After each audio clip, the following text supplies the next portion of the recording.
Ganesha ഘോഷയാത്രയിലേക്ക് truck പാഞ്ഞു കയറി 9 മരണം.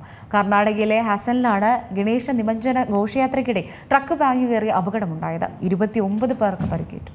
കർണാടകയിലെ ഹസൻ ജില്ലയിലെ ഗണപതി നിമജ്ജന ഘോഷയാത്രയിലേക്ക് ടാങ്കർ ലോറി ഇടിച്ചു കയറി 9 പേർ മരിച്ചു. 29 പേർക്ക് പരിക്കേറ്റു. വ്യാഴാഴ്ച വൈകുന്നേരം മൊസാലെ ഹൊസല്ലി ഗ്രാമത്തിലാണ് സംഭവം നടന്നത്.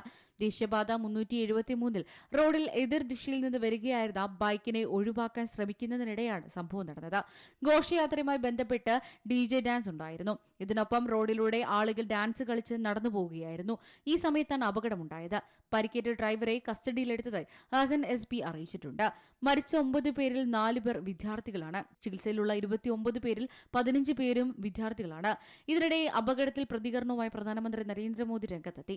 അപകടം ഹൃദയഭേദകമെന്ന് പറഞ്ഞ നരേന്ദ്രമോദി മരിച്ചവരുടെ ബന്ധുക്കൾക്ക് 2 ലക്ഷം രൂപ വീതം നഷ്ടപരിഹാരം പ്രഖ്യാപിച്ചു. അപകടത്തെക്കുറിച്ച് അറിഞ്ഞതിൽ അതിയായ ദുഃഖമുണ്ടെന്ന് കർണാടക മുഖ്യമന്ത്രി സിദ്ധരാമയ്യ പറഞ്ഞു. മരിച്ചവരുടെ കുടുംബങ്ങൾക്ക് 5 ലക്ഷം രൂപ സർക്കാർ നഷ്ടപരിഹാരം പ്രഖ്യാപിച്ചു. National desk C Malayalam news.